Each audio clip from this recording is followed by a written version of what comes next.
Hi hello ಎಲ್ಲರೂ ನಮಸ್ಕಾರ, welcome to ನಮ್ಮ ಕನ್ನಡ ಯೂಟ್ಯೂಬ್ ಚಾನಲ್. ನಾನು ನಿಮ್ಮ ರಾಹುಲ್ ಮಾತಾಡ್ತೀನಿ. ಇವತ್ತು ನನ್ನ ಜೊತೆಗೆ ದೈವ ಟೀಮ್ ಅವರಿದ್ದಾರೆ. ಬನ್ನಿ ಇಂಟ್ರೊಡ್ಯೂಸ್ ಮಾಡ್ಕೊಂಡು. ಜಯರಾಜ್ ಸರ್ ನಮಸ್ತೆ. ನೀತು ಮ್ಯಾಮ್ ನಮಸ್ತೆ. ಇವರಂತೂ ನನ್ನ ಫೇವ್ರೇಟು. ಮೇಡಮ್ ಹೇಗಿದ್ದೀರಿ ಮೇಡಮ್? ಸುರ್ಬಿ ಮೇಡಮ್ ಚೆನ್ನಾಗಿದ್ದೀನಿ. ಚೆನ್ನಾಗಿದೆ ಮೇಡಮ್. ದೈವ ನೀವೇ ಡೆಬ್ಯೂ ಫಸ್ಟ್ ಡೈರೆಕ್ಷನ್ ಎರಡೂ ಮಾಡಿದರೆ. ದೈವ ಈ ಸಿನಿಮಾ ಬಗ್ಗೆ ಒಂಚೂರು ತಿಳಿಸ್ಕೊಡ್ತೀರಾ? ದೈವ ಸಿನಿಮಾ ಸ್ಟಾರ್ಟ್ ಆಗಿ 2 years ಆಯಿತು. ದೈವ ಆ್ಯಕ್ಚುಲಿ ನನ್ನ ಫಸ್ಟ್ ಪ್ರಾಜೆಕ್ಟ್ ದೈವ ಆಗಬೇಕಂತಲೇ ನನಗೆ ಭಾಳ ಆಸೆ ಇತ್ತು. ಅದೇ ರೀತಿ ದೈವ ಸಿನಿಮಾ ನನ್ನ ಫಸ್ಟ್ ಪ್ರಾಜೆಕ್ಟ್ ಆಗಿದೆ. ಅದರಲ್ಲಿ ನಾನು ಆ್ಯಕ್ಟಿಂಗ್ ಆ್ಯಂಡ್ ಡೈರೆಕ್ಷನ್ ಎರಡೂ ನಾನೇ ಮಾಡಿದ್ದೀನಿ. ಡೈರೆಕ್ಷನ್ನಲ್ಲಿ ಒಂದು 7-8 years ಎಕ್ಸ್ಪೀರಿಯನ್ಸ್ ಇದೆ. ನಾನು ಡೈರೆಕ್ಷನ್ ಡಿಪಾರ್ಟ್ಮೆಂಟ್ ಬರೋಕ್ಕೆ ಮುಂಚೆನೂ I am A theatre artist. So ಎಲ್ಲ ಡೈರೆಕ್ಟರ್ ಆ್ಯಕ್ಟರ್ ಎರಡೂ ಎಕ್ಸ್ಪೀರಿಯನ್ಸ್ ಇಟ್ಕೊಂಡು ಈ ಸಿನಿಮಾನ ಮಾಡಿದ್ದೀನಿ. ತುಂಬ ಚೆನ್ನಾಗಿ ಬಂದಿದೆ. ಓಕೆ ಮ್ಯಾಮ್, ಇದು ನಿಮ್ಮ ಪಾತ್ರದ ಬಗ್ಗೆ ತಿಳಿಸ್ಕೊಡಿ. ಪಾತ್ರ ನಮ್ಮದೊಂದು ಒಳ್ಳೆ ಪಾಸಿಟಿವ್ ಪಾತ್ರ. ಒಂದು ಹಳ್ಳಿ ಪಾತ್ರನೇ, ಹಳ್ಳಿ ಹುಡುಗಿ ಥರನೇ ಇರ್ತೀನಿ. ಪ್ಲಸ್ ಯಾವ ಥರ ಇರುತ್ತಂದರೆ ಒಂದು ಒಳ್ಳೆ ಇನ್ನೋಸೆಂಟ್ ಥರ. ಸೊ ನಿಮ್ಮದು ಈ ಪಾತ್ರ ರೀಲ್ಸ್ ಮಾಡೋ ಪಾತ್ರಗಳಿರುತ್ತಾ ಅಥವಾ ಯಾವ ಥರ ಪಾತ್ರ? ಆ ಥರ ಎಲ್ಲ ಇರಲ್ಲ. ಅಂದರೆ ಸೃಷ್ಟಿ ಅಂತ ಕ್ಯಾರೆಕ್ಟರ್ ನೇಮ್ ಬಂದು, ನಮ್ಮ ಅಪ್ಪ ಮತ್ತು ನಮ್ಮ ಅಣ್ಣ ಬಂದು ಫುಲ್ ರೌಡಿ ಆ ಥರ. ಅಲ್ಲಿ ನಾನು ಒಬ್ಬಳೇ ಒಳ್ಳೆಯವಳು. ಸೊ ನಾನು ಜನರಿಗೆ ಹೆಲ್ಪ್ ಮಾಡಿಕೊಂಡು, ನಮ್ಮ ಹೀರೋಗೆ ಹೆಲ್ಪ್ ಮಾಡಿಕೊಂಡು, ಸೊ ಅವರೆಲ್ಲರ ಮಧ್ಯೆ ನಾನು ಆ ಥರ ಕ್ಯಾರೆಕ್ಟರ್. ಓಕೆ ಸರ್, ಟೈಟ್ಲ್ ದೈವ ಅಂತಲೇ ಯಾಕೆ ಇಡಬೇಕಾಗಿತ್ತು? ಇದು ಆ್ಯಕ್ಚುಲಿ ಈ ಕತೆಗೆ ಏನು ಲೀಡ್ ಕ್ಯಾರೆಕ್ಟರ್ ಇದೆ, ಆ ಕ್ಯಾರೆಕ್ಟ್ರಿಗೆ ಸೂಟಬಲ್ ಆಗಿ ಅನಿಸ್ತು. ಆ್ಯಂಡ್ ಇವನ್ ಫೈನಲಿ ನಾವು ಆ ಕ್ಯಾರೆಕ್ಟ್ರನ್ನ ಟೈಟ್ಲಿಂದ ಜಸ್ಟಿಫೈ ಮಾಡ್ತೀವಿ. ಸೊ ಫೈನಲ್ ನೀವು ಕ್ಲೈಮ್ಯಾಕ್ಸ್ ನೋಡಿದಾಗ ಗೊತ್ತಾಗುತ್ತೆ ನಾವು ದೈವ ಟೈಟ್ಲು ಕರೆಕ್ಟಾಗಿ ಇಟ್ಟಿದ್ದಾರೆ ಅಂತೇಳಿ. ಓಕೆ, ಪಾತ್ರದ ಆಯ್ಕೆ ಮಾಡಬೇಕಂದ್ರೆ ತುಂಬ ಕ್ಲಾರಿಟಿ ಇರಬೇಕು. ಸೌರಭಿ ಆಗಲಿ ನೀತು ಮ್ಯಾಮ್ ಆಗಲಿ, ಇಬ್ಬರದ್ದು ಪಾತ್ರದ ಬಗ್ಗೆ ಆಯ್ಕೆ ಆದಾಗ ಹೇಗೆ ಆಯ್ಕೆ ಆದರು ಅಂತ? ಆ್ಯಕ್ಚುಲಿ ನೀತು ಅವರು ನನಗೆ ಮುಂಚೆಯಿಂದನೂ ಪರಿಚಯ. ಅವರು ಮೊದಲೇ ಸೆಲೆಕ್ಟ್ ಮಾಡಿದ್ದೆ ನಾನು ಸ್ಕ್ರಿಪ್ಟ್ ಬರೀಬೇಕಾದ್ರೇ. ಓಕೆ, ಅದಾದಮೇಲೆ ಈ ಸುರಭಿ ಅವ್ರ ಕ್ಯಾರೆಕ್ಟ್ರನ್ನ ನಾನು ಆಡಿಷನ್ ಮಾಡಿ ಸೆಲೆಕ್ಟ್ ಮಾಡಿದ್ದು. ಅಂದರೆ ನಮ್ಮದು ಫಸ್ಟ್ ಸಿನಿಮಾ ಆಗಿರೋದ್ರಿಂದ ನಾವೊಂದು ಸ್ವಲ್ಪ ಎಲ್ಲ ಕೇರ್ ಮಾಡಬೇಕು, ಎಲ್ಲ ಆಸ್ಪೆಕ್ಟ್ಸು ನೋಡಿ, ಅಂದರೆ ನಮ್ಗೆ ಅಡ್ಜಸ್ಟ್ ಆಗಬೇಕು. ಆಮೇಲೆ ಏನಾದರೂ ಅಂದರೆ ಫಸ್ಟ್ ಸಿನಿಮಾ ಅಂದರೆ ನಿಮಗೆ ಗೊತ್ತಿರುತ್ತೆ. ಅಂದರೆ ನಾವು ಈಗ ಒಂದೊಂದು ಶೂಟಿಂಗ್ಸಲ್ಲಾಗಲಿ ಮತ್ತೊಂದಾಗಲಿ ನಮಗೆ ಸಪೋರ್ಟಿವ್ ಆಗಿರಬೇಕು. ಅದರಲ್ಲಿ ಎಲ್ಲರೂ ಇಬ್ಬರು ಚೆನ್ನಾಗಿ ಸಪೋರ್ಟಿವ್ ಆಗಿದ್ದರು. ನನ್ನ ಕ್ಯಾರೆಕ್ಟ್ರಿಗೂ ತುಂಬ ಆಪ್ಟಾಗಿ ಸೂಟಬಲ್ ಆಗಿದ್ದಾರೆ. ಆ್ಯಂಡ್ ಅವರು ಬಾಡಿ ಲ್ಯಾಂಗ್ವೇಜು ಆ ಕ್ಯಾರೆಕ್ಟ್ರಿಗೆ ತಕ್ಕನಾಗೆ ಚೆನ್ನಾಗಿ ಮಾಡಿದ್ದಾರೆ. ಸೊ ಇವರಂತೂ ಮುಂಚೆನೇ ಕತೆ ಬರಿಬೇಕಾದ್ರೆ ಫಿಕ್ಸ್ ಮಾಡಿದೆ. ಅವ್ರನ್ನ ನಾನು ಆಡಿಷನಲ್ಲಿ ಸೆಲೆಕ್ಟ್ ಮಾಡಿದ್ದೆ. ನಮ್ಮ ಕ್ಯಾಮ್ರಾ ಮುಂದೆ ಫಸ್ಟ್ ಡೈಲಾಗ್ ಹೇಳಿದಾಗ ಹೇಗೆ ಅನಿಸಿತ್ತು, ಪ್ಲಸ್ ಆ ಫಸ್ಟ್ ಡೈಲಾಗ್ ಯಾವುದಿರ್ಬೋದು? ಸೊ ಕ್ಯಾಮ್ರಾ ಮುಂದೆ ಫಸ್ಟ್ ಹೇಳಬೇಕಾದ್ರೆ ನನಗೇನು ಅನಿಸಿಲ್ಲ, ಯಾಕಂದರೆ ಅವ್ರ ಜೊತೆ ನಾನು ಆಲ್ರೆಡಿ ಒಂದು ಸೀರೀಸ್ ಮಾಡಿದ್ದೆ. ಫಸ್ಟ್ ಡೈಲಾಗ್ ಬಂದು, ಮಾವ ನನಗೆ ಗಾಡಿ ಕಳಿಸ್ಕೊಡಲ್ವಾ ಅಂತ ಹೇಳ್ತೀನಿ. ಸೊ ಅದೇ ಫಸ್ಟ್ ಡೈಲಾಗು. ಅದೇ ಫಸ್ಟ್ ಡೇ ಶೂಟಿಂಗಲ್ಲಿ ಅದೇ ಡೈಲಾಗ್ ಇದ್ದಿದ್ದು. ತುಂಬ ಚೆನ್ನಾಗಿ ಅನ್ನಿಸ್ತು ಶೂಟಿಂಗ್ ಮಾಡ್ತಾ. ಒಂದು ಸೀನ್ಗೆ ಆಲ್ಮೋಸ್ಟ್ ಮಾರ್ನಿಂಗ್ 11 to 3 o'clock ಮಾಡಿದ್ದೀವಿ ಒಂದು ಸೀನಲ್ಲಿ. ಸೊ ಪರ್ಫೆಕ್ಟಾಗಿ ಗಾಡಿ ಓಡಿಸ್ಕೊಂಬರ್ತಾರೆ, ನಾನು ಸಡನ್ನಾಗಿ ಬಂದು ಹಿಂಗೆ ಶಾಕ್ ಆಗ್ತೀನಿ. ಸೊ ಆ ಸೀನ್ ಆಲ್ಮೋಸ್ಟ್ ನಾವು 6 hours ಮಾಡಿದ್ದೀವಿ, ಜಸ್ಟ್ ಒಂದು ಸೀನ್. ಚೆನ್ನಾಗಿತ್ತು. ಸೌರಭಿ, ನೀವು ರೀಲ್ಸ್ಗಳು ಮಾಡ್ತಾಯಿದ್ರು ಅಂದರೆ ನೀವು ತೇಜು ಮತ್ತು ನೀವು ಈ ಸಿನಿಮಾದಲ್ಲಿ ಆಯ್ಕೆ ಆಗಿದ್ರಿ. ಫಸ್ಟ್ ಡೈಲಾಗ್ ಏನು, ಕ್ಯಾಮ್ರಾ ಮುಂದೆ ಹೇಳಿದ ಡೈಲಾಗ್ ಏನು, ನೆನೆಸ್ಕೊಂಡಾಗ ಕ್ಯಾಮ್ರಾ ಮುಂದೆ ಬಂದಾಗ ಆ ಸೀನ್ ಹೇಗಿತ್ತು? ಸರ್ ಫಸ್ಟಿಂದ ಹೇಳ್ಬಿಡ್ತೀನಿ. ಅಂದರೆ ನಾನು ಇದು ಮಾಡೋಕ್ಕೂ ಮುಂಚೆ ನಾನು ಯಾವುದೇ ರೀಲ್ಸು ಮಾಡ್ತಿರ್ಲಿಲ್ಲ. ನನ್ನ ಹತ್ರ 300-200 ಫಾಲೋವರ್ಸ್ ಇತ್ತು ಅಷ್ಟೇ. ನಾನು ಅದು ರೀಲ್ಸ್ ಅಂತಲೇ ಹೋಗಿರಲಿಲ್ಲ. ಸೊ ನಂದು ಈ ರೀಲ್ಸ್ ಜರ್ನಿ ಬಂದು 1 year ಆಯಿತು ಅಷ್ಟೇ ಸ್ಟಾರ್ಟ್ ಆಗಿ. ಸೊ ಆವಾಗ ನನಗೆ ಬರೀ ಆ್ಯಕ್ಟಿಂಗಲ್ಲೇ ಇರ್ತಿತ್ತು. ಸೊ ಆ ಮೂಲಕ ನಾನು ಆಡಿಷನ್ ಕೊಟ್ಟು ಸೊ ಆವಾಗ ಆ ರೀತಿ ಸೆಲೆಕ್ಟ್ ಆಗಿದ್ದು. ಆ್ಯಂಡ್ ಅದು ಫಸ್ಟ್ ಕ್ಯಾಮ್ರಾ ಮುಂದೆ ಬಂದಾಗ ಅದೇ ಇಲ್ಲಿ ಮಾಮೂಲಿ ಫಸ್ಟು ಮಾಡಿದ್ದೆ, ಬಟ್ ಅದು ದೊಡ್ಡ ಕ್ಯಾಮ್ರಾ ಅಲ್ವಾ, ಸೊ ಫೇಸ್ ಮಾಡೋಕ್ಕೆ ಸ್ವಲ್ಪ ಭಯ ಇತ್ತು. ಆಮೇಲೆ ಎಲ್ಲ ದೊಡ್ಡ ದೊಡ್ಡ ಆರ್ಟಿಸ್ಟ್ ಇದ್ದಲ್ಲ, ಸೀನಿಯರ್ ಆರ್ಟಿಸ್ಟ್ಗಳೆಲ್ಲ, ಸೊ ಅವ್ರ ಮುಂದೆ ನಿಂತ್ಕೊಳ್ಳೋಕ್ಕೂ ಸ್ವಲ್ಪ ಭಯ ಇತ್ತು. ಸೊ ಹಂಗೆ ಜರ್ನಿ ಸ್ಟಾರ್ಟ್ ಆಯಿತು. ಡೈಲಾಗ್ ಯಾವುದು ಫಸ್ಟ್ ಹೇಳಿದೆ ಡೈಲಾಗ್ ಯಾವ್ದು ಸರ್ ಡೈಲಾಗ್ ಮರ್ತೋಗ್ಬಿಟ್ಟಿದ್ದಾರೆ ಆರ್ಟಿಸ್ಟ್ 2 ವರ್ಷ ಆಯ್ತು ಮೂವಿ ಮಾಡಿ. 2 ವರ್ಷ ಅಂದರೆ ಇವರು ಸ್ಟಾರ್ಟ್ ಆಗಿ 2 ವರ್ಷ ಆಯಿತು. ಯೂಶಲಿ ಗೊತ್ತಲ್ಲ ಸಿನಿಮಾ ಅಂದರೆ ಮಿನಿಮಮ್ ಪೋಸ್ಟ್ ಪ್ರೊಡಕ್ಷನ್ಗೆ ಒಂದು 8 ಮಂತ್ಸ್ 7-8 ಮಂತ್ಸ್ ಆಗುತ್ತೆ. 1 ಇಯರ್ ಆಲ್ಮೋಸ್ಟ್. ನಮ್ಮದು ಏನಕ್ಕೂ ಇದು ಸ್ವಲ್ಪ ಲೇಟ್ ಆಯ್ತು ಅಂದರೆ ನಮಗೆ ಸೀಸನಲ್ಲೇ ಬೇಕಾಗಿತ್ತು. ನೀವು ಸಿನಿಮಾದಲ್ಲಿ ನೋಡಿ ಗೊತ್ತಾಗುತ್ತೆ. ನಾವು 3-4 ಶೆಡ್ಯೂಲ್ ಹೋಗಿದ್ದೀವಿ. ರೀಸನ್ ಏನಂದರೆ ಒಂದು ಟೈಮು ಗ್ರೀನರಿ ತೋರಿಸ್ತೀವಿ, ಸೇಮ್ ಅದೇ ಜಾಗ ನೋಡಿ ಬೇಕಾದ್ರೆ ನೀವು ಐಡೆಂಟಿಫೈ ಮಾಡ್ಬೋದು. ಫುಲ್ ಡ್ರೈ, ಇದೇನಾ ಅದು ಗ್ರೀನರಿ ಇದ್ದಿದ್ದು ಅನಿಸುತ್ತೆ, ಆ ರೇಂಜಿಗೆ ಡ್ರೈ ಇದೆ ಅದು. ಅಂದರೆ ಆ ಥರ ನಾವು ಸೀಸನಲ್ ವೈಸ್ ಬೇಕಾಗಿದ್ದರಿಂದ ಒಂದು 3-4 ಶೆಡ್ಯೂಲ್ ಹೋಗಿದ್ದೀವಿ, 3 ಸೀಸನ್. ಓಕೆ ಸರ್, ನಿಮ್ದೇನ ಈ ಸಿನಿಮಾದಲ್ಲಿ ಶೇಡ್ಸ್ಗಳಂತ ಇರುತ್ತೆ? ಶೇಡ್ಸು 2 ಶೇಡಲ್ಲಿ ನೋಡ್ತೀರಾ.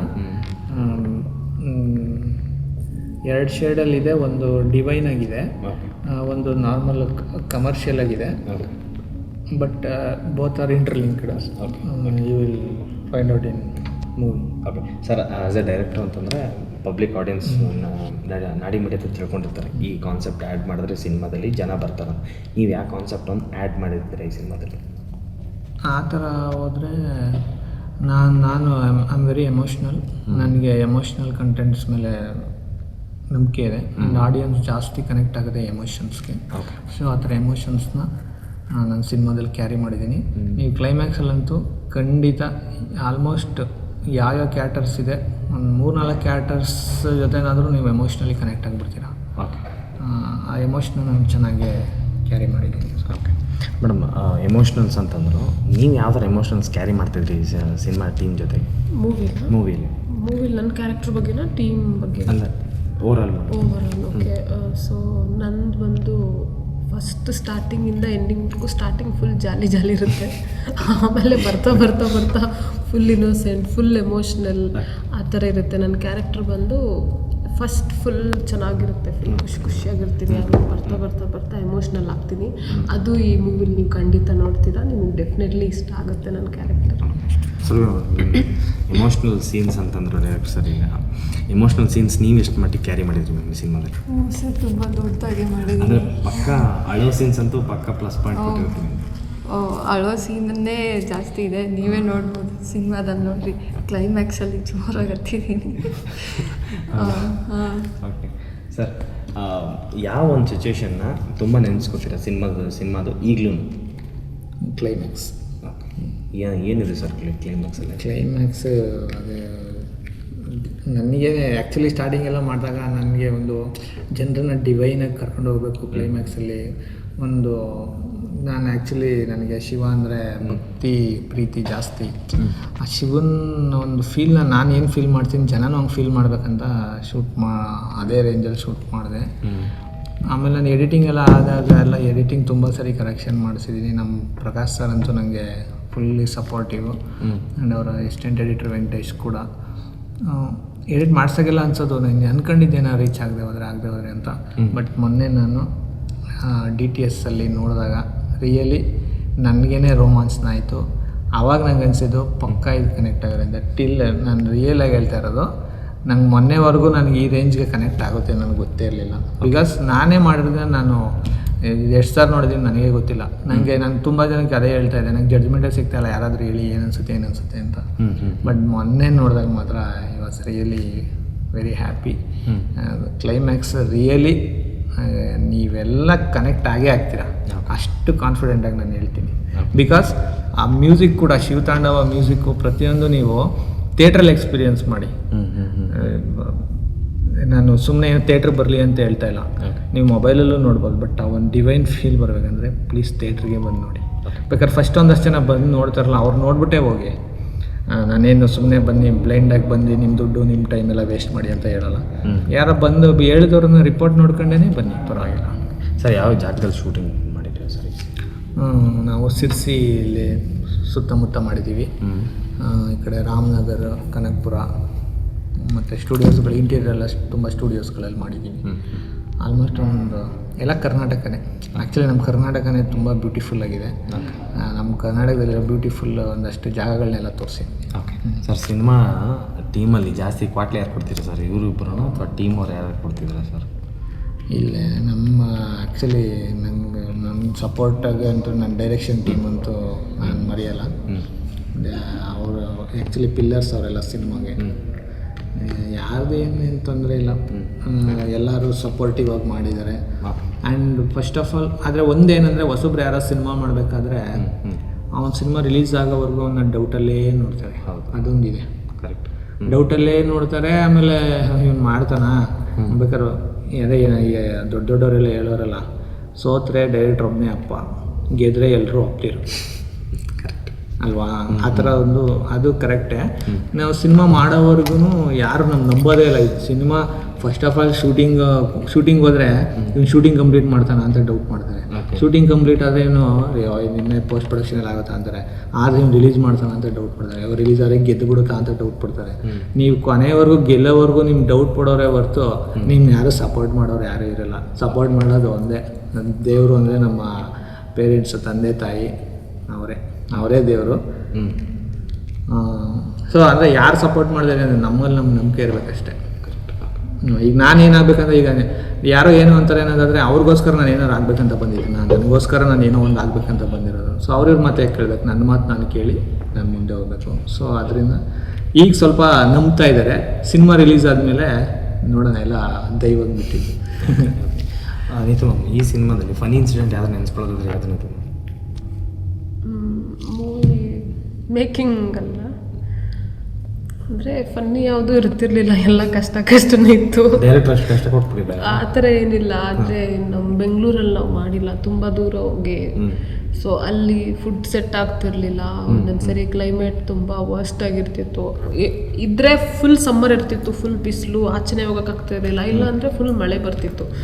ಸೊ ಕಷ್ಟ ಅಂತ ಏನೂ ಇಲ್ಲ, ಎಲ್ಲ ಇಷ್ಟಪಟ್ಟೆ ಮಾಡಿದ್ದೀವಿ. There was nothing like okay it was hard, we couldn't do it ಅಂತ ಆ ಥರ ಏನಿಲ್ಲ. ಎಲ್ಲ ಇಷ್ಟಪಟ್ಟು ಮಾಡಿದ್ದೀವಿ. ಒಂದೋ ಕಷ್ಟ ಆದ್ರೂ ಅದನ್ನೇ ಇಷ್ಟಪಟ್ಕೊಂಡು ಮಾಡಿದ್ದೀವಿ. ಈ ಸಿನಿಮಾದಲ್ಲಿ ಫನಿ ಇನ್ಸಿಡೆಂಟ್ ಯಾವ್ದು ನೆನೆಸ್ಕೊಳ್ಳೋದಾದ್ರೆ ಯಾವುದು? ಫನ್ನಿ ಇನ್ಸಿಡೆಂಟ್ ಅಂದರೆ ಅದು ಒಬ್ರಿಗೆ ಡೈಲಾಗ್ ಹೇಳೋಕ್ಕೆ ಬರ್ತಿರ್ಲಿಲ್ಲ. ಅದನ್ನು ನಾವು ನೋಡಿ ಬೇರೆ ಥರ ಹೇಳ್ತಾಯಿದ್ರು, ನಾವಲ್ಲಿ ನೋಡಿ ನಗ್ತಾಯಿದ್ವಿ. ಆಮೇಲೆ ನಾನು ಅಷ್ಟೇ, ನಾನು ಏನು ಪರ್ಫೆಕ್ಟ್ ಅಂತ ನನಗೆ ಅದು ಲ್ಯಾಬ್ ಪ್ರೊನೌನ್ಸಿಯೇಷನ್ ಬರಲ್ವಲ್ಲ, ಸೊ ಅದರಲ್ಲೂ ಕಾಮೆಂಟ್ ಅದು ನಕ್ಕಿದ್ದೀವಿ. ತುಂಬ ನಕ್ಕಿದ್ದೀವಿ. ಅವ್ರದ್ದು ಟೀಮಲ್ಲಿ ಕುತ್ಕೊಂಡು ಊಟ ಮಾಡೋ ಟೈಮಲ್ಲಿ ಟೀಮೆಲ್ಲ ಕುತ್ಕೊಂಡು ಊಟ ಮಾಡ್ತಾಯಿದ್ವಿ. ಸೊ ಆ ಟೈಮಲ್ಲಿ ಎಲ್ಲರೂ ನಗಾಡ್ಕೊಂಡು ಅವ್ರದ್ದೆಲ್ಲ ಹೇಳ್ಕೊಂಡು ಹಿಂಗಾಯ್ತು ಹಂಗಾಯ್ತು ಅಂತ, ಸೊ ಅದನ್ನೆಲ್ಲ ಕೇಳ್ಕೊಂಡು ನಗಾಡ್ತಾಯಿದ್ವಿ. ಸರ್, ಕಂಟೆಂಟ್ ಅಂತ ಬಂದಾಗ ದೈವ ಸಿನಿಮಾದಲ್ಲಿ ಜನಕ್ಕೆ ಬರುವಂಥ ಕಂಟೆಂಟ್ಸ್ಗಳು ಆ್ಯಡ್ ಮಾಡಿದರೆ ಸರ್ ನಿಮ್ಮ ಪ್ರಕಾರ? ಅಂದರೆ ಜನಕ್ಕೆ ಈಗ ಎಷ್ಟು ಸಿನಿಮಾಗಳು ರಿಲೀಸ್, ವಾರಕ್ಕೆ 13 ಸಿನಿಮಾ 12 ಸಿನಿಮಾ ರಿಲೀಸ್ಗಳಾಗುತ್ತೆ. ಆದರೆ ತಾಕತ್ತಿರೋ ಸಿನಿಮಾ, ಕಂಟೆಂಟ್ ಇರೋ ಸಿನಿಮಾ ಮಾತ್ರ ನಿಂತ್ಕೊಳ್ಳುತ್ತೆ. ನಿಮ್ಮ ದೈವ ಸಿನಿಮಾ ಯಾವ ಥರ ಕಂಟೆಂಟ್ ಓರಿಯೆಂಟೆಡ್ ಆಗ್ಬೋದು? ನಮ್ದು ಆ್ಯಕ್ಚುಲಿ ನಾನು ಏನು ನಂಬಿದ್ದೀನಿ ಅಂದರೆ, ಜನಗಳಿಗೆ ನಮ್ಮ ಸುತ್ತಮುತ್ತ ನಡೆಯುವಂಥ ಒಂದು ಸಬ್ಜೆಕ್ಟ್ಸ್ಗಳು ಜಾಸ್ತಿ ಹತ್ರ ಆಗುತ್ತೆ. ಏನಕ್ಕೆ ನಾವು ಅವ್ರಿಗೆ ಕನೆಕ್ಟ್, ಈಗ ನೋಡಿದ್ರೆ ಅವ್ನು ಯಾರೋ ನೋಡ್ತಾ ಇದ್ರೆ ಆರ್ಟಿಸ್ಟ್ನ ತೆರೆ ಮೇಲೆ ಎಲ್ಲೋ ಅಕ್ಕಪಕ್ಕದಲ್ಲಿ ಯಾರೋ ನೋಡಿರೋ ಒಂಥರ ಇದ್ದಾಗ ಕನೆಕ್ಟ್ ಆಗ್ತೀವಿ. ಆ ಥರ ನಮ್ಮ ಸುತ್ತಮುತ್ತ ನಡೆಯುವಂಥ ಒಂದು ವಿಚಾರಗಳಿಗೆ ನಾವು ಬೇಗ ಕನೆಕ್ಟ್ ಆಗ್ತೀವಿ. ಆಮೇಲೆ ಸುತ್ತಮುತ್ತ ನಡೆಯೋ ಎಮೋಷನ್ಸಿಗೆ ಬೇಗ ಕನೆಕ್ಟ್ ಆಗ್ತೀವಿ. ಆ ಥರ ವಿಚಾರಗಳು ಇದರಲ್ಲಿ ತುಂಬ ಇದೆ. ಅದರಿಂದ ಒಂದು ನನ್ನ ನಂಬಿಕೆ ಇದೆ, ಎಲ್ಲೋ ನಿಮ್ಮೂರೋ ಇಲ್ಲ ನಿಮ್ಮ ಮನೆ ಯಾರೇ ಆರ್ಟಿಸ್ಟ್ಗಳು ನೋಡಿದ್ರು ಎಲ್ಲೋ ನಿಮ್ಮ ಸುತ್ತಮುತ್ತದವ್ರೇನೋ ಅಂತ ಅನಿಸೋ ಒಂದು ಫೀಲ್ ಕೊಡುತ್ತೆ. ತುಂಬ ನ್ಯಾಚುರಲ್ ಆಗಿ ಬಂದಿದೆ. ಆದರೆ ಇದ್ರ ಮೇನ್ ಪ್ಲಸ್ ಏನಂದರೆ ಎಮೋಷನ್ಸು, ಒಂದು ಡಿವೈನು, ಆಮೇಲೆ ಫ್ಯಾಮಿಲಿ ಕೂತ್ಕೊಂಡು ನೋಡುವಂಥ ಕಂಟೆಂಟ್, ಒಂದಷ್ಟು ಟ್ವಿಸ್ಟ್ಗಳು ಟರ್ನ್ಸ್ ಎಲ್ಲ ಇದೆ. ಓವರಾಲ್ ಸಿನಿಮಾ ನೀವು ನೋಡ್ತಾ ಇದ್ದರೆ ಎಲ್ಲೂ ಬೋರ್ ಆಗಬಾರ್ದು, ಆ ರೀತಿ ಒಂದು ಸಿನಿಮಾ. ಇದು ಇದೇ 12th ನಿಮ್ಮ ಸಿನಿಮಾ ರಿಲೀಸ್ ಆಗ್ತದೆ, ಏನಂತ ಹೇಳ್ತೀರಾ ನಮ್ಮ ಆಡಿಯನ್ಸ್?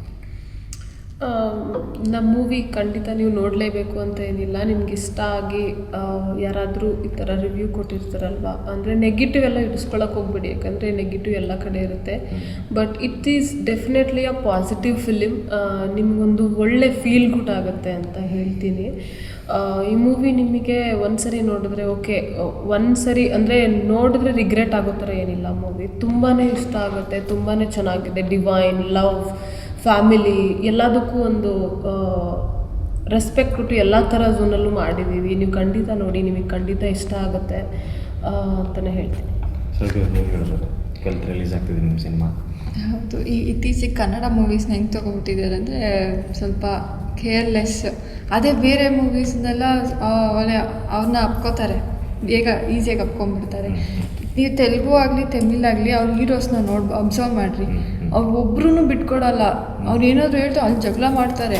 ಆ ಥರ ಎಲ್ಲ ಇದೆ ಆ ಇಂಡಸ್ಟ್ರೀಲಿ. ಬಟ್ ನಮ್ಮ ಕನ್ನಡ ಇಂಡಸ್ಟ್ರಿಲೂ ಆ ಥರ ಆಗಬೇಕು ಅಂತ ನನ್ನ ಆಸೆ. ಸರ್,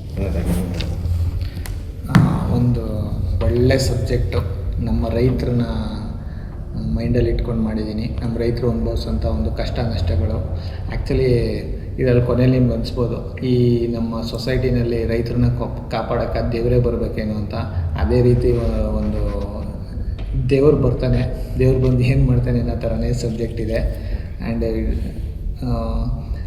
ಗೊತ್ತು ನಮಗೆ ನಮ್ಮ ಗಡಿಗಳಲ್ಲಿ ನಾವಿಲ್ಲಿ ಚೆನ್ನಾಗಿದ್ದೀವಿ ಅನ್ನೋದಕ್ಕೆ, ಒಂದು ನೆಮ್ಮದಿಯಾಗಿ ಬದುಕ್ತಾ ಇದ್ದೀವಿ ಅಂದರೆ ನಮ್ಮ ಸೈನಿಕರು ಎಷ್ಟು ಮುಖ್ಯನೋ ಅದೇ ರೀತಿ ನಾವು ಅನ್ನ ತಿಂದು ಬದುಕ್ತಾ ಇದ್ದೀವಿ, ಚೆನ್ನಾಗೇ ತಿನ್ನೋಕ್ಕೆ ಉಣ್ಣಕ್ಕಿದೆ ಅಂತಂದರೆ ಅದಕ್ಕೆಲ್ಲ ನಮ್ಮ ರೈತರೇ ಕಾರಣ.